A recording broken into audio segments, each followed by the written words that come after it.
பாருங்க, சூப்பராக ரெடி ஆகிருக்கு இந்த கொண்டக்கடலை வெண்டைக்காய் மண்டி.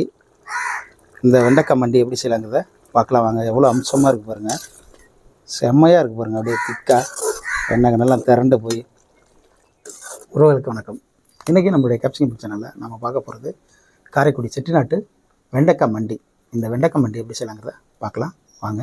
அதுக்கு முன்னாடி புதுசாக நம்ம சேனலை பார்க்குறேங்க, சப்ஸ்கிரைப் பண்ணுங்கள், லைக் பண்ணுங்கள், ஷேர் பண்ணுங்கள். ஹைப் ஆப்ஷன் இருக்குது, அதையும் கொடுங்க. வாங்க இது எப்படி செய்யலாங்கிறது பார்க்கலாம். எண்ணெய் சட்டி வச்சாச்சு.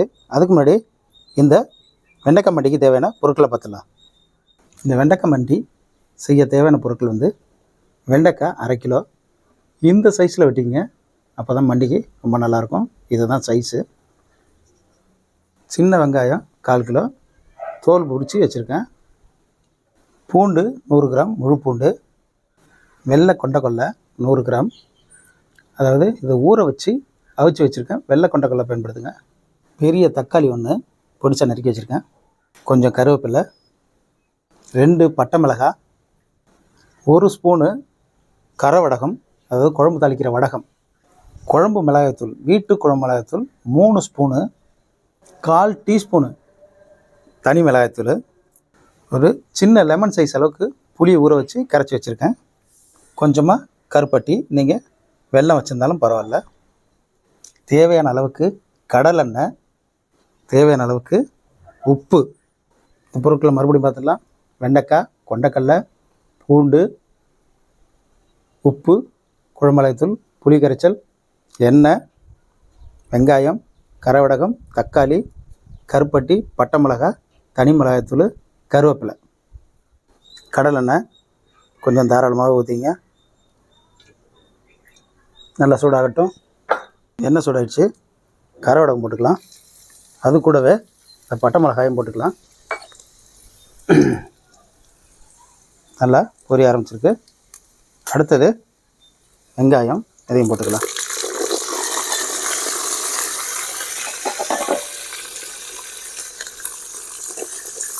இது கூடவே பூண்டு, இதையும் போட்டுக்கலாம்.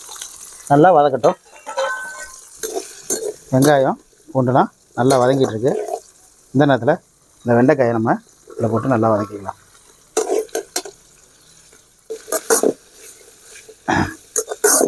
வெண்டைக்காயை நல்லா வதக்கிங்க.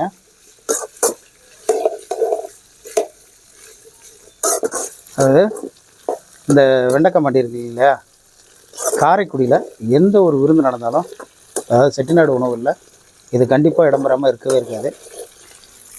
வெஜ்ஜு, நான்வெஜ்ஜில் கண்டிப்பாக இது ஒரு ஓரத்தில் கொஞ்சமாவது இருக்கும். இதை என் தங்கச்சி தான் சொல்லி கொடுத்தாங்க எனக்கு. என் தங்கச்சிக்கு நன்றி கண்டிப்பாக சொல்லியே ஆகணும். ரொம்ப ரொம்ப சுவையாக இருக்கக்கூடியதுங்க இந்த வெண்டைக்காய் மண்டி. அதாவது மண்டினாவே வெண்டைக்காயும் கொண்டக்கல்லையும் போட்டு செய்கிறது தான் மண்டி. அதுக்கு பிறகு அவங்கவுங்க கற்பனைக்கு தகுந்த மாதிரி மாற்றிக்கிட்டாங்க. இதுதான் விருந்துகளில் மெயின். நல்லா அந்த குழகுழப்பு போகிற வரலையும் வதக்கிடுங்க. இந்த வெண்டைக்காயில் உள்ள குழகுழப்பு எல்லாமே போயிடுச்சு. இப்போ நம்ம தக்காளி போட்டுக்கலாம்.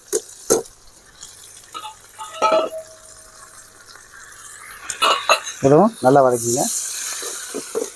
நல்லா எண்ணெயில் கலந்து வச்சுருங்க.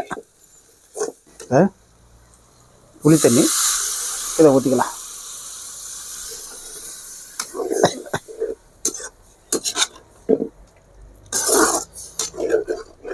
புளி தண்ணி ஊற்றிட்டு இந்த கொண்டக்கடலை இருக்குங்க இல்லையா, அதையும் போட்டுக்கலாம்.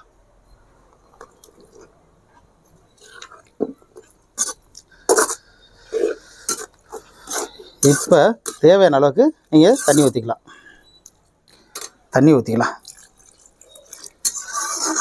உங்களுக்கு தேவையான அளவுக்கு தண்ணி ஊற்றிங்க. இதை திக்காக வச்சா ரொம்ப நல்லாயிருக்கும்.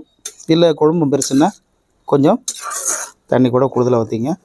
நான் திக்காக தான் வைக்க போகிறேன். அப்போ தான் 2-3 நாளைக்கு வச்சுக்கிட்டு சாப்பிட்லாம். இதை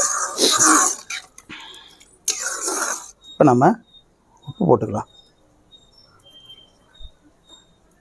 தேவையான அளவு உப்பு போட்டுங்க. குழம்பு டேஸ்ட் பார்த்துட்டு அதுக்கு பிறகு பாதி உப்பு போட்டுங்க. குழம்பு கொதிச்சிட்ருக்கு. இந்த நேரத்தில் இந்த கருவேப்பிலை இதில் போட்டுக்கலாம். சூப்பராக பாருங்க எப்படி இருக்கு. குழம்பு நல்லா திக்காகிட்டு இருக்கு. கருவேப்பிலையை போட்டாச்சு. நல்லா கருவேப்பிலையும் வாசனை வர ஆரம்பிச்சு. இந்த நேரத்தில் எப்போதுமே இதோட சீக்ரெட்னு சொல்லுவேன்னே, இந்த புளிக்குழம்புக்கெலாம் சுவையை கொடுக்கக்கூடிய இந்த கருப்பட்டி அதை நம்ம போட்டுக்கலாம். உண்மையாகவே அம்சமாக இருக்குங்க. அந்த கருப்பட்டிலாம் போட்ட பிறகு இந்த புளிக்குழம்புலாம் அல்டிமேட்டாக இருக்கும். அதுவும் மண்டிக்கு கருப்பட்டி இல்லாமல் ஒரு மண்டியே கிடையாதுங்க. சில பேர் வெல்லம் போடுவாங்க, ஆக்சுவலாக வெல்லம்லாம் கிடையாது. கருப்பட்டினா மண்டின்னா கருப்பட்டி தான். செம்ம திக்காக சூப்பராக ஆகிட்டு பாருங்கள், ரெடி ஆகிட்டு பாருங்கள். இந்த காரைக்குடி வெண்டைக்காய் கொண்டைக்கடலை மண்டி எப்படி செய்யலாங்கிறத பார்க்கலாம் வாங்க. இந்த வெண்டைக்காய் மண்டி ரெடி ஆகிடுச்சு. நம்ம இறக்கி டேஸ்ட் பார்க்க வேண்டியதாங்க. நீங்கள் தண்ணியாக கூட வச்சுக்கலாம், ஆனால் நான் ரொம்ப திக்காக வச்சுருக்கேன். அப்போ தான் ரொம்ப அருமையாக இருக்கும். அதாவது வாழை இலையில் வைக்கும் பொழுது இந்த குழம்பு அந்தாண்ட வழியாமல் இருக்கும். பாருங்கள் எவ்வளோ கலர்ஃபுல்லாக இருக்குது பாருங்கள். வாய் ஊறுதுங்க. நம்ம அதை டேஸ்ட் பார்க்கலாம். பாருங்கள் எப்படி இருக்கு, அம்சமாக இருக்குங்க. அதாவது இந்த வெங்காயம், பூண்டு, கொண்டைக்கடலை, வெண்டைக்காய் போட்டு நான் கொஞ்சம் டயட்டில் இருக்கிறனால என்னால் அதிகமாக சாப்பிட முடியல. அதனால் இந்த தேன் மாதிரி இருக்கிற இந்த குழம்ப கொஞ்சமாக ஊற்றி அப்படியே பார்க்கவே அவ்வளோ சூப்பராக இருக்குங்க.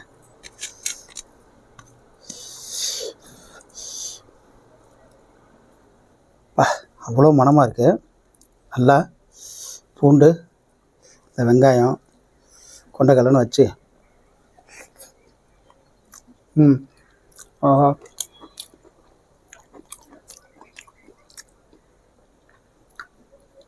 ஏன் இந்த காரைக்குடி சமையல், அதாவது செட்டிநாடு சமையல் இவ்வளோ ஃபேமஸாக இருக்குன்னு காரணம் என்னென்னா இந்த சுவை தாங்க.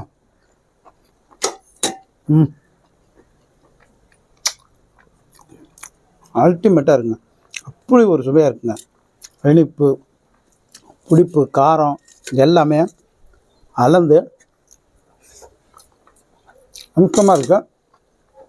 நம்ம தின்னும்போது இந்த வெண்டைக்காய் இருக்குங்களா, அது அப்படியே இந்த நொறுக்குன்னு ஒரு சத்தம் வரும். அதுதான் கரெக்டான அளவு. அப்படியே அம்சமாக இருக்குங்க. அல்டிமேட்டு.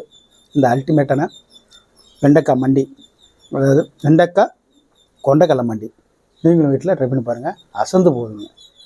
சாப்பிட்ற வீடியோ, சமைக்கிற வீடியோ, நல்ல கண்டென்ட் உள்ள வீடியோ பார்க்கணுன்னா நம்ம கேப்சிகம் பிடிச்சனால தொடர்ந்து பாருங்கள். சப்ஸ்கிரைப் பண்ணுங்கள், லைக் பண்ணுங்கள், ஷேர் பண்ணுங்கள். தொடர்ந்து எனக்கு ஆதரவு கொடுங்க. நீங்கள் கொடுக்குற ஆதரவு தான் புதிய புதிய சமையலை நான் தொடர்ந்து போட்டுகிட்டே இருக்குங்க. உங்கள் ஆதரவு இல்லாமல் நம்ம சேனல் கிடையவே கிடையாது.